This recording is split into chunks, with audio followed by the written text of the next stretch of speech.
학우 여러분 안녕하십니까? VOK 뉴스데스크의 이도균, 나채민입니다. 3월 뉴스 시작하겠습니다.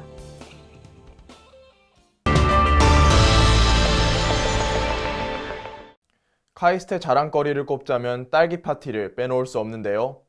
금년도 딸기 파티가 오늘부터 진행됩니다. 1995년 딸기값의 추락으로 이웃딸기 농가를 돕는 차원에서 학과와 동문회 행사 때 술 대신 딸기를 먹기 시작한 것이 지금까지 이어져 이제는 전통이 됐습니다. 이번 딸기는 3월 28일부터 4월 6일까지 오후 12시부터 1시 사이에 교양분관 앞에서 판매합니다. 단 3월 31일은 일요일인 관계로 판매하지 않습니다. 올해부터는 김밥의 가격이 한 줄당 3,000원이었던 것이 코인 노래방의 수익으로 인해 2,000원으로 내려갔습니다. 자세한 예약 및 대금 지불 방법은 카이스트 학생복지위원회 페이스북 페이지를 참고하시길 바랍니다. 네, 다음 소식입니다. 지난 14일부터 학생문화공간위원회에서 장영신 학생회관 무예실의 사용관리 수칙을 개정했습니다. 기존의 예약 시스템은 무예실, 세미나실, 다용도실에 대해 하루 2시간 이상 예약할 수 없게 규정했습니다. 하지만 한 단체가 대표자 명의를 돌려가면서 장시간 상시 예약을 해 시스템을 악용하는 사례가 다수 적발됐습니다. 학생문화공간위원회는 이를 막기 위해 무예실의 예약 시스템을 현재 합주실 예약 시스템에 운영되고 있는 팀 등록 예약제로 변경했습니다. 팀 등록 예약제란 3명 이상의 학생이 자신의 학번, 이름과 함께 팀을 등록하고 보증금을 입금하는 제도입니다. 이에 동아리연합회 소속 단체별 팀 배정수를 제한하는 방법을 통해 공용 공간을 일부가 독점할 수 없게 개선했습니다. 또한 정기 예약 시 한 팀이 일주일에 최대 2시간까지 예약할 수 있었던 것을 4시간으로 증가시켜 정기 예약의 비중을 늘렸습니다. 모두가 사용하는 공간인 만큼 서로 배려하는 모습을 보이는 카이스티안이 됐으면 좋겠습니다. 평소 학업에 지친 스트레스를 풀기 위해 교내 코인 노래방을 찾으시는 학우분들이 많으실 텐데요. 기존의 코인 노래방은 환기가 잘 되지 않아 여러 불편함이 존재했습니다.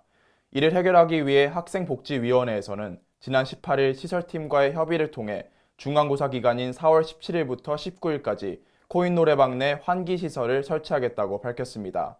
2018년도 가을 학기 코인 노래방 설문조사를 통해 받은 의견인 만큼 이번 공사를 통해 더 나은 복지시설로 자리 잡을 것입니다.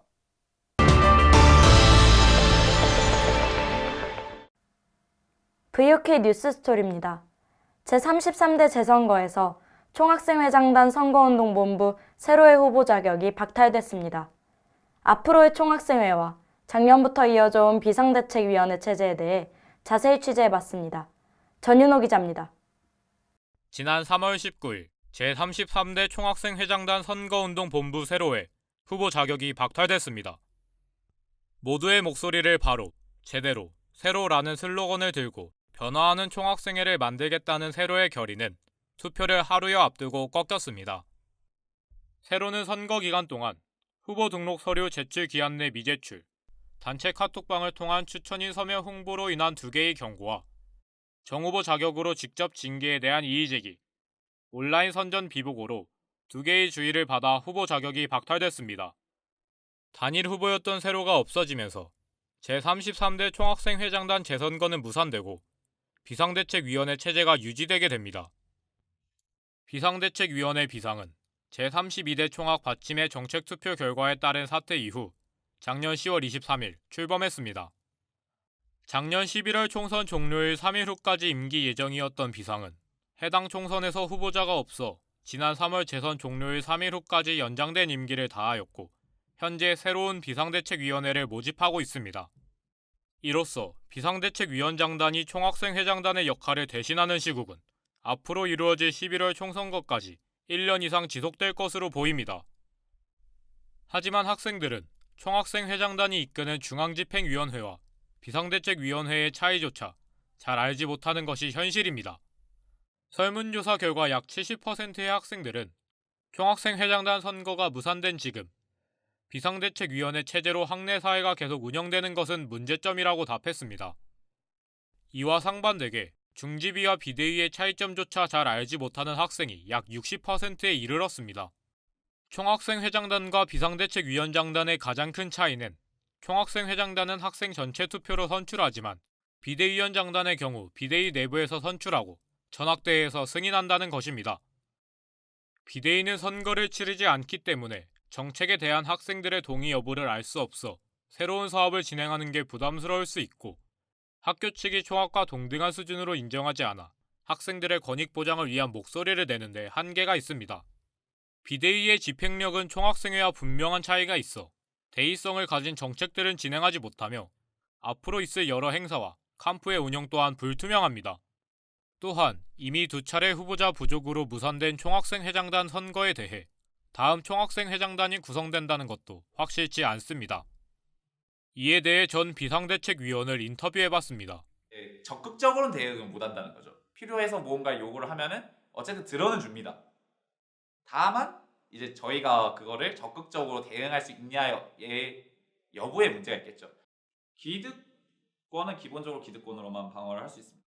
학부총학생의 대표로서 나오면 어쨌든 결국 그 권한을 인정을 하거든요. 전국적으로. 그래서 사실 총학생회는 굉장히 중요합니다. 비대위가 오래 지속될수록 우리가 낼 수 있는 목소리가 많이 사라진다는 것만. 설문에 참여한 약 150명의 학우 중 과반수가 넘는 학생들은 학생회비를 납부해야 한다고 생각했으며 약 75%의 학생들은 학생회비를 환급받을 생각이 없다고 밝혔습니다. 단지 총학생회장단이 공석일 뿐 아직 우리 학내 사회는 무너지지 않았습니다.